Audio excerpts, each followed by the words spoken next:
Hola, hola, bienvenidos y bienvenidas al segundo episodio del podcast de Desafío Direccional. En esta ocasión tengo la suerte de contar con María Pierres, una gran profesional en el mundo de la arquitectura y gran perseguidora de sueños personales. María empezó como becaria en la Fundación Caja de Arquitectos en el estudio de MBT. Ha trabajado como colaboradora en otros estudios en Madrid y también como profesional autónoma en la ciudad de Pontevedra. Se ha presentado y ha sido presidenta de la Comisión de la Cultura de la Delegación en Pontevedra y tesorera y diputada autonómica en el Parlamento de Galicia. Desde 2019 funda un cohousing en Galicia para la promoción e impulso de proyectos en espacios de coworking. Espero que disfrutéis tanto como yo en esta charla con ella y que aprendamos tanto de su vida como yo lo he hecho. Empecemos.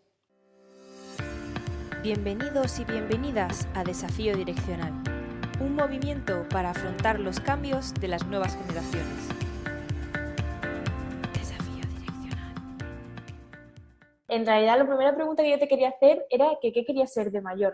Uy, yo de mayor. Pues yo de mayor, como las referencias básicamente de mi familia, bueno, es verdad que todas las mujeres de mi familia, incluidas mis abuelas, pues eran maestras, pero también mi madre, también una prima, también mi tía, bueno, es que bueno, mi abuelo también fue maestro, pues entonces yo básicamente quería ser maestra, pero es verdad que cuando me preguntan, yo decía, bueno, maestra sí, pero en realidad cualquier cosa, es decir, lo decía convencida, decía cualquier cosa, porque yo creo que soy capaz de ser cualquier cosa y menos astronauta, que no me veo mucho por la luna, el resto creo que malo será que con esfuerzo no lo pueda conseguir. Entonces realmente yo tenía como las miras muy abiertas. Vale, pero luego conforme fuiste creciendo y ya hablamos con una María de 18 años, ¿no? Que imagino que ya pues, tenía que empezar a replantearse un poco más su vida profesional, y si al final decidió estudiar una carrera, ¿no?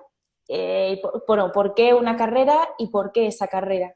Bueno, lo de la carrera sí es verdad que en casa, ¿no? Y sobre todo mi padre que sí que vivió una época, bueno, mis padres de hecho para la época eran mayores, me tuvieron casi de aquella con 40 años, entonces sí que no era muy habitual, y menos donde yo vivía, que era casi todo gente de la mar, o sea, que trabajó en la mar y bueno, en grandes mareas, ¿no? Y de hecho la figura del padre no estaba como muy presente en el día a día. Fíjate, de 40 personas que éramos en clase, en IGB, de pequeñitos, solo dos personas, dos niños, de hecho éramos dos niñas, nuestros padres trabajaban en tierra, ¿vale?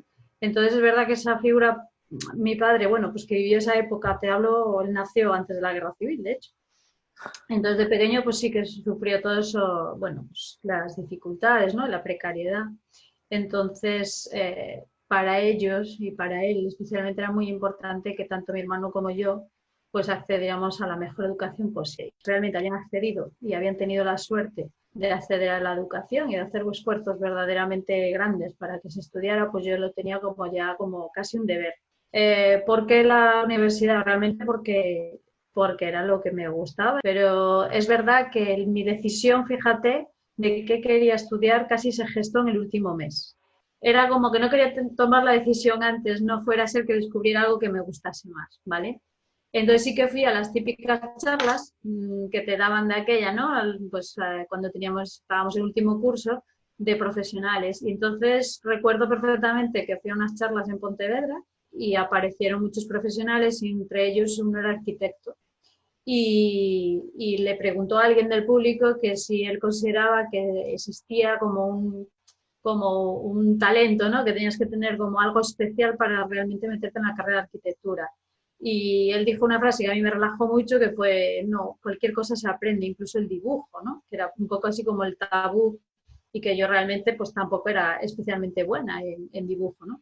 Y entonces ahí me di cuenta de que, bueno, que efectivamente otra vez, pues lo mismo, que con esfuerzo todo se consigue y que, bueno, y los talentos también se desarrollan, o sea, ahí se trabajan, porque solo con talento no, tampoco vas a ningún lado, ¿no? Entonces, es verdad que en mi casa, además, mi padre, yo había vivido el episodio previo de mi hermano, que es 2 años mayor, y que sí realmente fue, en cierto modo, presionado para estudiar su carrera. Él decidió un día, comunicó en casa que quería hacer INEF y es verdad que mi hermano pues, es un tío con muchísima capacidad, ¿no? De estudio y de sacar adelante lo que se proponga, pero él lo que le gustaba era el deporte. arte. Y en mi casa hubo una especie como de disgusto generalizado porque mi padre, que tenía un poco esa obsesión de las grandes carreras, lo consideró como una pérdida de talento. Y entonces ese drama familiar que hubo, al final mi hermano de hecho estudió telecomunicaciones, un poco por contentar a mi padre en especial. Y cuando llegó mi turno, mi padre me preguntó, oye, ¿y tú qué tienes en la cabeza? Y yo le dije, pues una carrera probablemente técnica. Mi padre se quedó así un poco tal y dijo, bueno, si yo veo que tú eres capaz de hacer lo que quieras, hija, pero ¿por qué no haces algo pues más divertido, como por ejemplo ser directora de cine? Y yo, claro, me quedé un poco a cuadros diciendo, o sea, a mi hermano, como es el chico, le querías que fuera ingeniero o algo así como que tú consideras muy importante, y a mí me permites todo el abanico, ¿no? Pero como diciendo, bueno, la niña que estudie lo que quiera, que tampoco es tan... Y es curioso, porque realmente era un hombre pues como muy progresista, como muy tal, pero ese rollo de los roles mujer y hombre, pues no lo tenía él muy entrenado de aquello. Entonces yo por oposición fue cuando dije, no, pues mira, pues voy a ser arquitecta, ya te lo comunico. Y fue un poco esto, fue también un poco reacción y imponerme, pero realmente, bueno, yo ya en el primer mes de carrera me di cuenta que me encantaba, ¿eh? O sea, hacerte de pleno.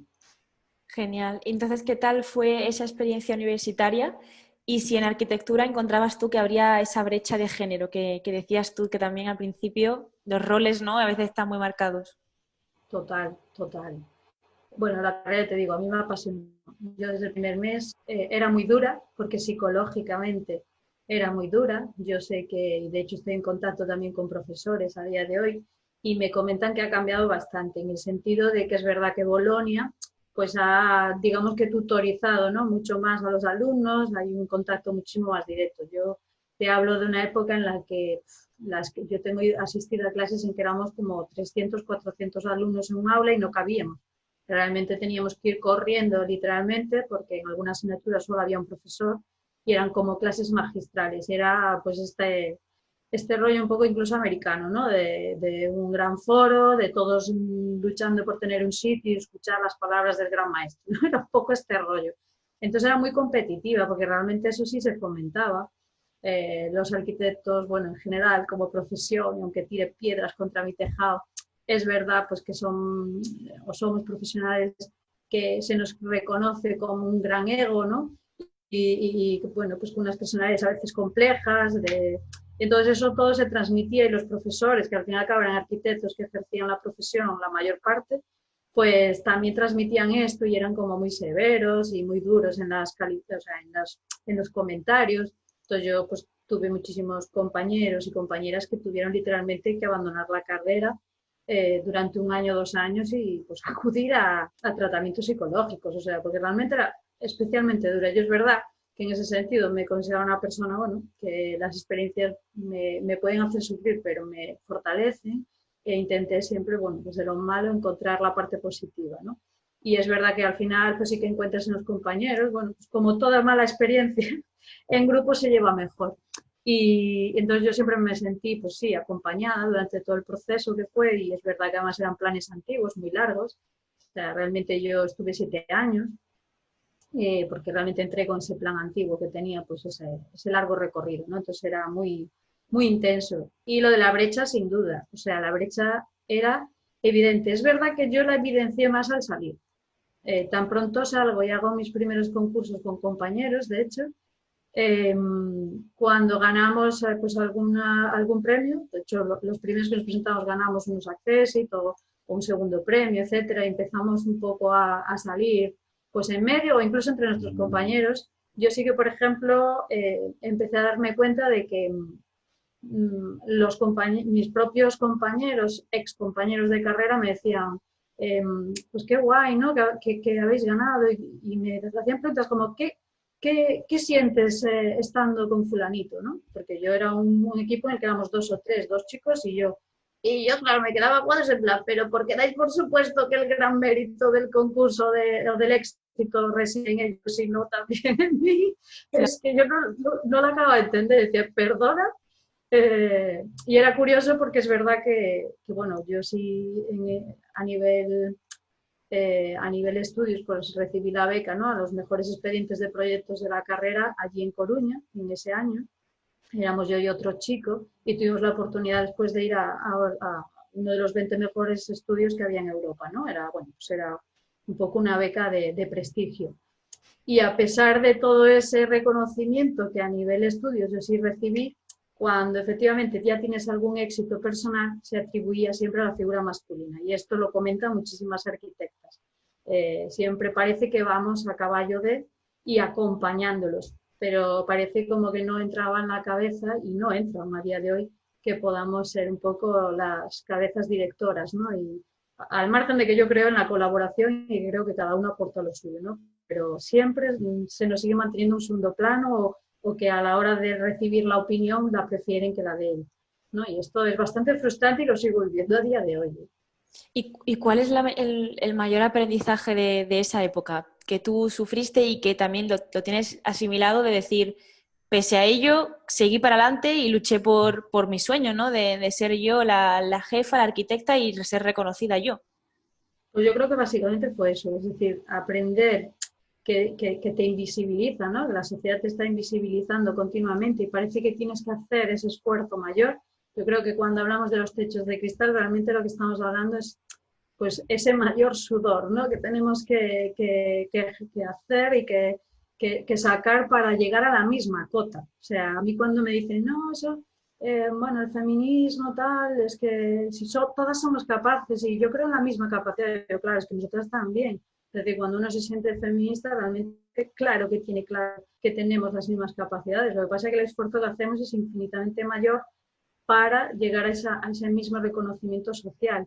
Y yo creo que a mí no me alimenta el reconocimiento, es decir, yo soy una persona, y lo tengo clarísimo a día de hoy, que soy feliz en la sombra, es decir, cada uno después pues, puede querer, ¿no? en su trabajo mayor o menor reconocimiento, es decir, yo puedo optar mañana a ser un arquitecto funcionario y me parece estupendo, pero quiero siempre dar lo mejor de mí mismo, sea en el puesto que sea, no necesito que me den premios, no lo necesito, pero tampoco estoy dispuesta a que cuando detrás hay un mérito que me corresponde se lo otorguen a otra persona. Yo creo que eso es muy frustrante.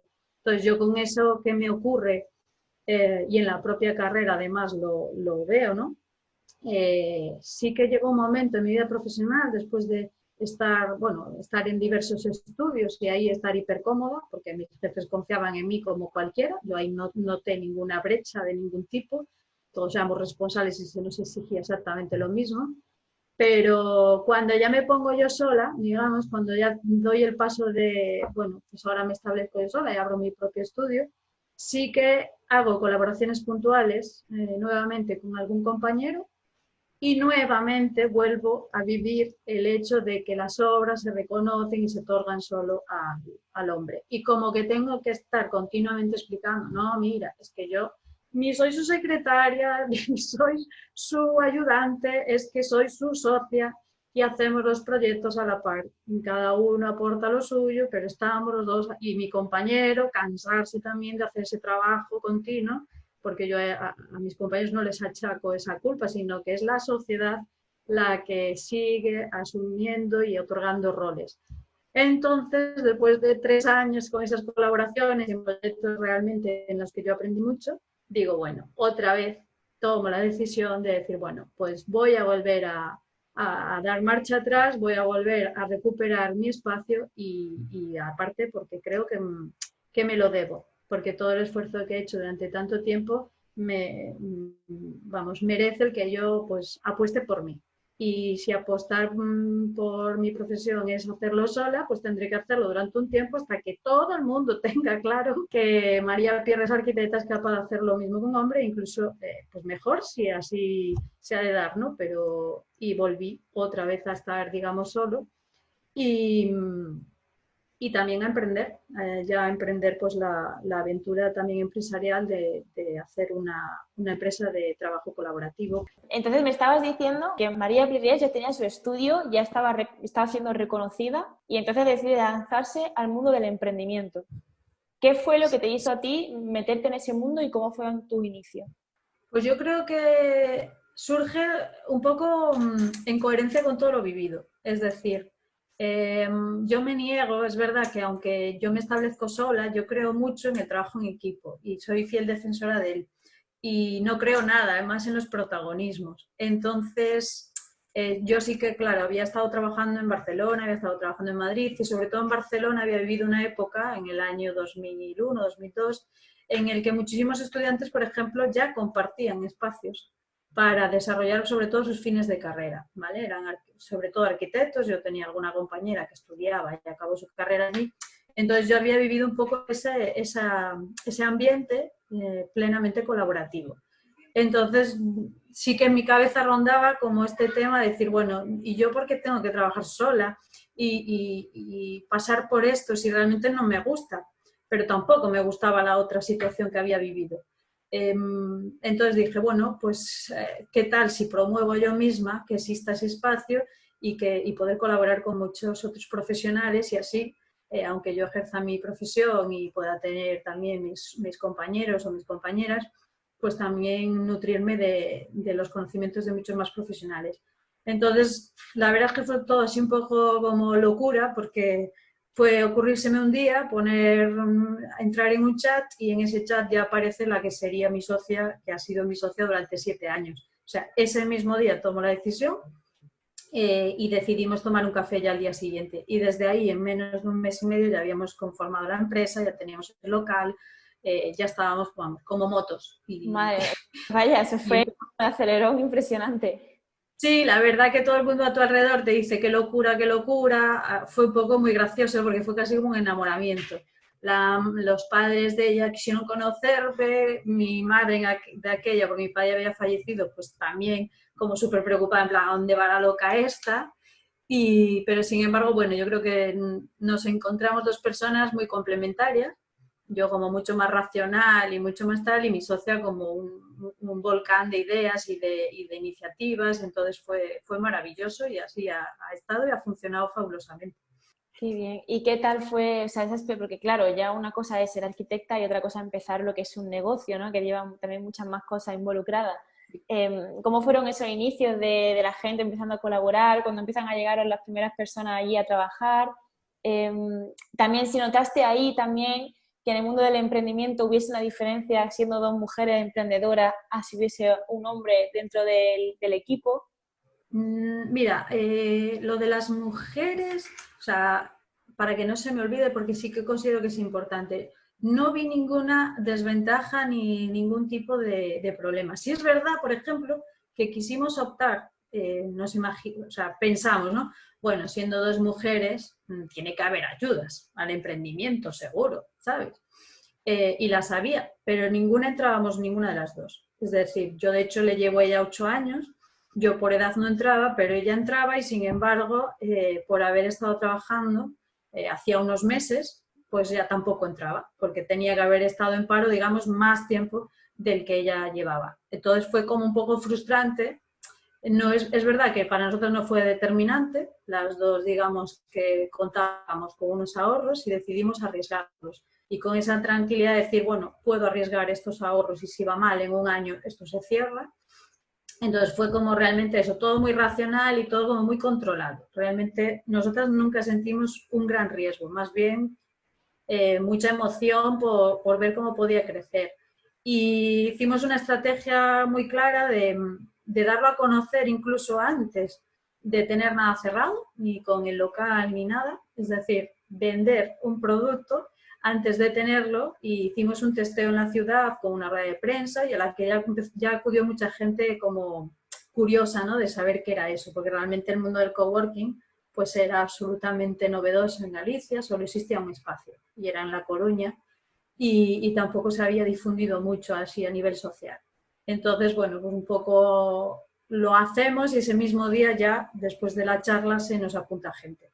Entonces fue, bueno, pues ya tenemos a alguien, ya podemos contratar el espacio, ya podemos ir a que comprar mesas y fue todo como, claro, pero la gente nos decía, bueno, ¿y cuándo abrís? ¿Para semana? ¿Para dentro de esto? Fue todo como acelerado, toda la familia colaborando, todo, bueno, una locura.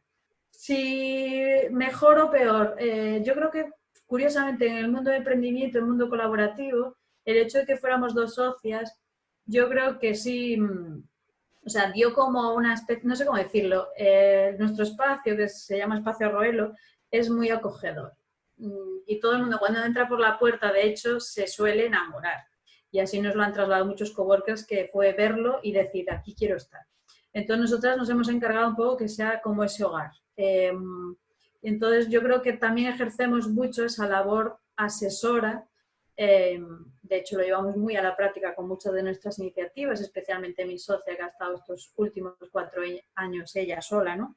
Gestionando el espacio, pero hacemos pues eso, ofrecemos como sesiones personalizadas con los emprendedores de empresas totalmente ajenas a nuestra realidad, pero en la que sí, pues creemos que podemos ayudar sobre todo a sentar las ideas, a que sean eficaces, que nadie se lance al vacío. Y bueno, yo creo que en ese sentido pues hacemos un poco como de madres, ¿no? De darles la tranquilidad y el amparo. Aunque es una frase que no me gusta mucho, lo de hacer de madre, es decir, puedes hacer de padre muy bien y también ser muy acogedor, ¿no? Pero sí que creo que tenemos un poco ese dúo. Y lo que sí, y eso sí lo notamos, tenemos alguna anécdota que aún nos reímos a día de hoy, es que por nuestra puerta entraron, curiosamente, muchos hombres que querían entrevistarse con nosotros, con carácter un poco comercial, y sí que vimos, bueno, y de hecho nos espantó esa actitud paternalista de chicas, venir aquí, os vamos a explicar cómo va esto de las inversiones. Entonces era casi cómico. Nosotros decíamos, a ver, esto tiene que ser una broma pesada, ¿no? Porque te trataban de tonta, literalmente, de estas niñas son tontas, y bueno, incluso vinieron literalmente estafadores. Entonces, bueno, nosotras, la verdad que no nos ocurrió solo una vez, ¿eh? Nos ocurrió varias, entonces sí que había llegado un momento de decir, madre mía, o sea, es que cómo está el mundo, ¿sabes? Que ven que hay aquí 2 mujeres emprendiendo y se creen que ya te van a tomar el pelo. Entonces, bueno, pues esas anécdotas las tenemos, bueno, las apuntas, las pasas y te previenes, nada más, o sea, no hay mucho más, tampoco, yo creo que no existía mayor diferencia. ¿Y cuál sería el consejo cuando entonces, al haber ya mentorizado y trabajado con varios emprendedores, cuál crees tú que es el error más común a la hora de emprender y qué consejo le sueles dar a las personas ante ese error tan común? Yo creo que el error más común es que cuando traen una idea que consideran súper potente, ¿no? Tú te descubres, tú ves desde el otro lado, bueno, que esa idea normalmente está todo inventado, ¿no? Y sobre todo yo creo que, pues, por ejemplo, en el sector comercio, por ejemplo, que gente pues, que quiere montar, por ejemplo, y esto lo comentamos mucho en nuestra ciudad, en la ciudad de Pontevedra, por ejemplo, cuando abre un comercio de cualquier tipología, no sé, una heladería, pues al mes han abierto 6, ¿vale? Entonces nosotros siempre, cuando un emprendedor llega y lo vemos como obsesionado, voy a hacer esto, y te das cuenta que realmente el salto desde el voy al lo hago, por ahí en medio es todo un vacío de información, de herramientas realmente con las que hacer posible la idea. No es que la idea esté mal, pero sí es verdad que tampoco normalmente no aportan valor. Entonces siempre un poco les preguntamos cuál es el valor especial que van a aportar con su idea, ¿no? Con su empresa. Y normalmente no tienen la respuesta. Normalmente lo que hacen muchos es imitar lo que ya existe. Entonces, claro, si tú no aportas un algo más, probablemente vaya a fracasar porque va a entrar en competencia con todas las demás. Entonces, ¿cómo singularizarte? Eso mismo fue una de las reflexiones a las que nosotros tuvimos que enfrentarnos. Es verdad que tuvimos la ventaja de empezar en un momento en que no había nada, pero también es cierto que en el momento que empezaron a haber más espacios de coworking en Galicia, pues digamos que todos hemos intentado hacer el esfuerzo de diferenciarnos unos de otros, de que cada persona que acuda a un espacio encuentre una cuestión diferente que le haga quedarse allí. Y es más, nosotras siempre lo repetimos, la competencia es muy buena. El que haya más espacios de coworking nos va a hacer a todos mejorar y crear espacios mucho más singulares y más adaptados a las necesidades de las personas. Entonces, ¿está mal que haya tantas heladerías? Depende. Si una es para veganos, la otra es con productos locales, pues otra es italiano, auténtico. bueno, pues claro que todas tienen cabida, lo malo es si todas son para veganos, ¿no? Quiero decir, pues a lo mejor una de ellas está destinada o dos a fracasar sí o sí.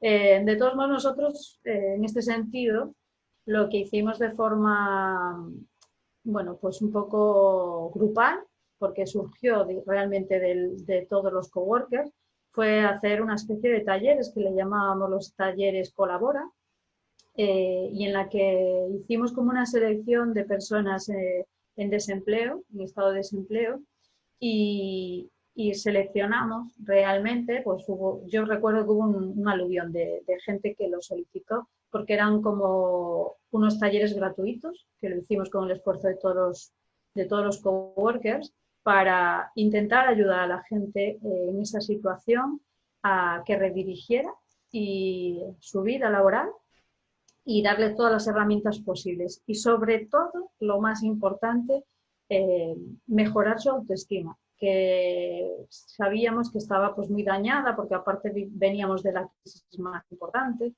que era, bueno, estábamos en el año 2013 y era un momento realmente crudo para muchísima gente. Nosotros, bueno, pues tuvimos gente que era con unos perfiles profesionales brutales, ingenieros con máster, etcétera, y que llevaban pues más de 2 años, 3 años en paro, y realmente lo que veíamos era que su autoestima estaba muy dañada. Y la verdad es que fue muy emocionante porque las compañeras, que realmente fue mérito de todas las personas que colaboraron en ello, pues conseguimos inserciones laborales y aparte algunas muy exitosas, y realmente fue tan sencillo como encender la mecha de volver a creer en sí mismos, en un Claro. momento que realmente era muy duro.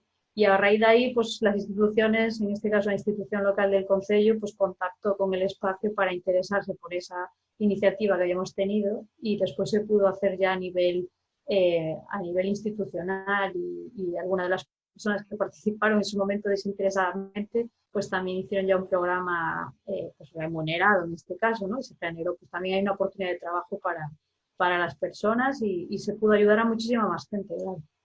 Qué bonito, qué guay. Pues iniciativa es, vaya, increíble, me emociona un montón.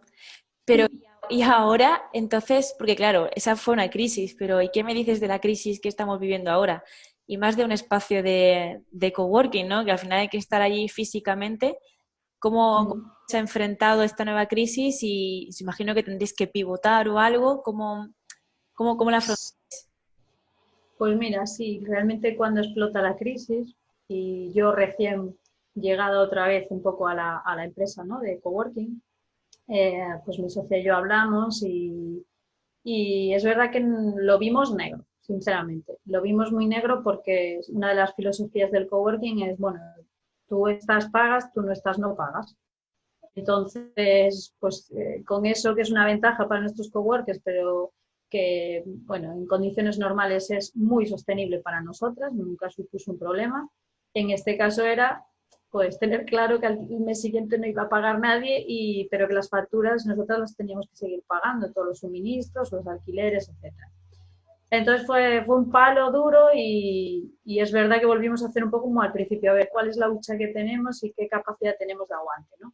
No accedíamos tampoco a ninguna ayuda, porque era muy complicado además para nosotras justificar las pérdidas, etcétera. Bueno, era realmente complicado por lo que es el espacio de coworking, además porque es una actividad que eso sí que va un poco en contra nuestra siempre, es una actividad que no acaba de estar muy definida, ¿vale? A nivel legal estamos encuadrados como oficinas, bueno, entonces es verdad que cuesta mucho llegar a las ayudas. Pusimos en práctica una medida casi solidaria, en la que les pedimos a nuestros coworkers que decidieran ellos mismos si realmente eh, podían seguir pagando o no su tarifa.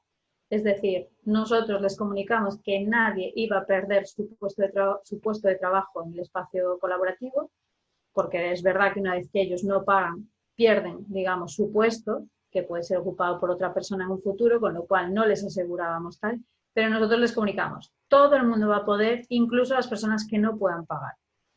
Entonces, lo que sí que les invitamos es a que si querían colaborar con que Espacio Arroyo sobreviviese. Y la verdad es que la respuesta fue increíble.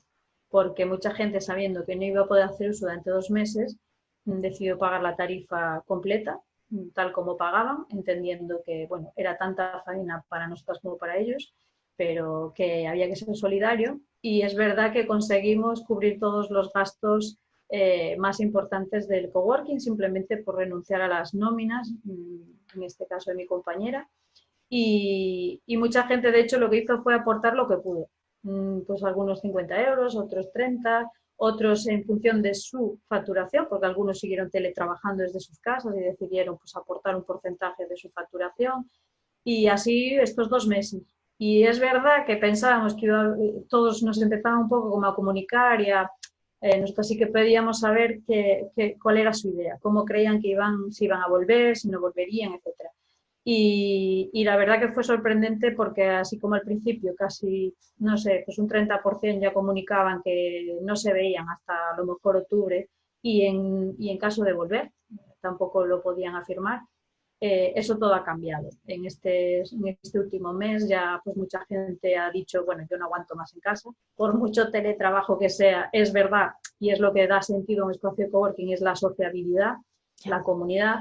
Entonces, por mucho que quieras promocionarlo, como hicimos nosotras con videoconferencias grupales, etcétera, y muchísimo, muchísimo trabajo detrás de mi compañera África, al final el estar en contacto es fundamental. Somos seres sociales, necesitamos tocarnos, necesitamos reírnos juntos y palparnos, ¿no? Entonces, al final, de una forma natural, están volviendo y no solo eso. Estamos, de hecho, viendo como muchos otros profesionales que si sus empresas ahora les han dicho, mira, te quedas en casa, de hecho, mira, me pagas la luz, me pagas el internet, porque muchos no les están, al final las empresas les sale bárbaro. Dicen, no te tengo que tener, están prescindiendo de espacios de trabajo y los mandan para casa. Pero claro, dicen, o sea, no me pagas nada. Y entonces muchos dicen, bueno, pues yo en mi casa no aguanto más. Llevo 2 meses, ha sido una experiencia nefasta y nos están viniendo nuevos coworkers. De hecho, estas 2 semanas pues está siendo muy, muy sorprendente porque no ha sido uno ni dos, han sido bastantes. Entonces, bueno, pues al final de un problema es verdad que nosotras también damos un servicio y sobre todo un servicio para la gente, por ejemplo, que tenía un despacho, pero que lo ha tenido que pagar obligatoriamente porque sus caseros no han llegado a acuerdos, con lo cual han dicho, bueno, pues como haya una nueva recaída, una nueva crisis sanitaria, voy a volver a pagar un espacio que realmente no estoy utilizando. Entonces se dan cuenta de la gran ventaja que puede suponer un espacio de coworking como el nuestro. Así que del problema al final pues algo positivo. Pues genial. Sí, al final siempre se saca algo positivo de todo. Pues qué guay. Y bueno, ya la última pregunta y te dejo también que te puedas ir con tu niño. Em, Ahora que ya, digamos, que María ya se ha consolidado, que ha sido empresa... Bueno, dos preguntas. Una es si ahora que tienes esa espinita emprendedora, ¿te planteas hacer nuevos proyectos o tu mente sigue trabajando en nuevos proyectos? Y dos, ¿qué consejo le volverías a dar a esa María de 18, 20 años que no estaba, que tenía a lo mejor un poco de inseguridad y que, bueno, ahora tiene toda esa carrera por delante que ha tenido? Bueno, María de 20 años o cualquier persona que se encuentre en esa situación ahora. Pues, bueno, a la María de 20 años, voy a empezar por ahí. Le diría que soñase alto, pero ya lo hacía. Yo siempre tuve claro que si sueñas muy alto, al menos conseguirás cosas por el camino. Si ni siquiera sueñas y ni siquiera crees que puedes ser capaz, seguramente no consigas nada. Entonces yo, pues incluso a mi entorno más próximo, ¿no? A familiares, o sea, a mi marido, siempre le digo, tú puedes, tú crees en ti y si tú crees en ti, la sociedad y tu entorno creerá en ti. Entonces yo le diría a todas las Marías de 20 años que crean que son capaces, eso sí, que sean prudentes, que se asesoren siempre muy bien, que no pensemos que este trayecto lo hacemos solos, siempre lo hacemos acompañados y busquemos rodearnos de los mejores. Yo creo que además en el mundo empresarial es muy habitual que quien despunta o quien se considera muy bueno o muy buena, hay un poco este dicho de la gente que no es muy buena se rodea de mediocres para que no le hagan sombra, ¿no? Yo creo que el empresario inteligente y el emprendedor inteligente se trata de rodear y formar con los mejores, que inviertan mucho en su formación, en las experiencias. Yo he vivido muchísimas experiencias y a día de hoy me siguen proponiendo cosas que a veces digo, no me gusta, Y después, por otro lado, hay una parte de mi mente que me dice, bueno, no te gusta, pero saber también o coger capacitaciones nuevas es muy interesante, porque también vas a poder asesorar mejor en un futuro sobre ciertas cuestiones. Entonces, aunque hay trabajos que eso no me apetecen, intento asumirlos y ponerme ese reto de sacarlos adelante. No con el fin de dedicarme a ello, pero sí con el fin de aprender. Y después la otra pregunta, si tengo la vena emprendedora, pues tanto que la tengo, o sea, tanto como que ya lo he hecho. Es decir, durante el confinamiento ya hemos puesto en marcha otra iniciativa, un poco a raíz de mi experiencia también política, que he estado 4 años en política y trabajando sobre todo políticas de vivienda, ¿no? Muy relacionado con mi formación.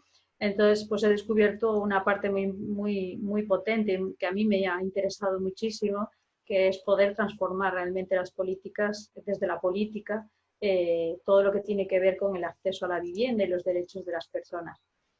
Entonces, desde ese punto de vista hemos decidido varios profesionales de diversos campos pues poner en marcha las iniciativas de cohousing e intentar que el cohousing como un modo de vida nuevo, o sea, un modo de vida pues más respetuoso con el medio ambiente, más sostenible también económicamente y medioambientalmente, y que permita eso, el acceso a la vivienda de muchas personas, también de los colectivos más vulnerables, que se pueda poner en marcha en Galicia, donde hay un terreno absolutamente vacío, ¿no? Y viendo que existe ese vacío, pues hemos decidido llenarlo e intentar ayudar a comunidades para que puedan sacar adelante sus proyectos. Otra vez en grupo, otra vez muy motivada y al final es como una rueda. Por eso decía antes lo de la formación y las experiencias. Uno a veces pues se mete en política, por ejemplo, y dice, ¿pero qué hago yo aquí? Y al final la respuesta la tienes pues con el siguiente paso que das. Y dices, bueno, fue por esto, realmente fue por esto. Puedo ayudar de muchas maneras, a mí me gusta y me interesa mucho dejar la huella social, aportar a la sociedad y a mí realmente es lo que me satisface y si puedo vivir de ello, pues mucho mejor, ¿no?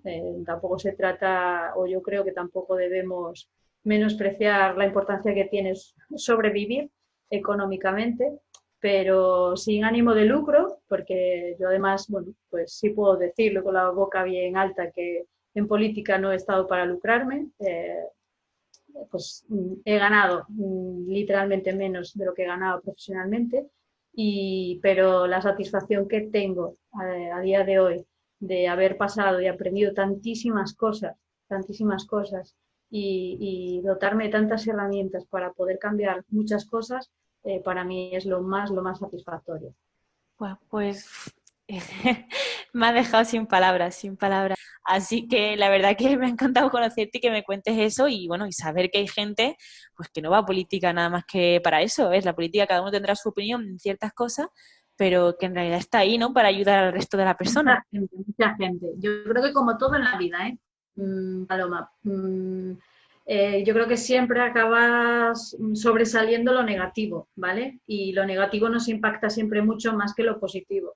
Pero yo es verdad que con mis compañeros estos últimos 4 años, con un buen número de ellos, nos reíamos y decíamos, pero de verdad somos tan malos y tan malvados que no hacemos más que tratar de llegar a acuerdos. Es que es muy curioso, ¿eh? Es muy curioso, porque incluso con las personas que tienes discrepancias de ideología, ¿no? Que al fin y al cabo lo que se trata es de luchar por tu modelo, pues incluso con ellas llegas a acuerdos. Entonces es muy curioso cómo lo que se transmite es siempre lo negativo, ahí y en otras profesiones, ¿eh? O sea, yo creo que la política no es más que el reflejo de la sociedad y de lo que ocurre en muchísimos otros ámbitos. Entonces, bueno, yo creo que en la vida, y sobre todo yo creo mucho que las cosas se cambian desde dentro, entonces desde dentro es donde con nuestro trabajo puede contribuir, lo hagamos, pero eso sí, teniendo claro que es un acto de generosidad, no de lucro. Es absolutamente generoso y vas a dar mucho tiempo de ti, porque yo he vuelto a disfrutar de un fin de semana después de 4 años.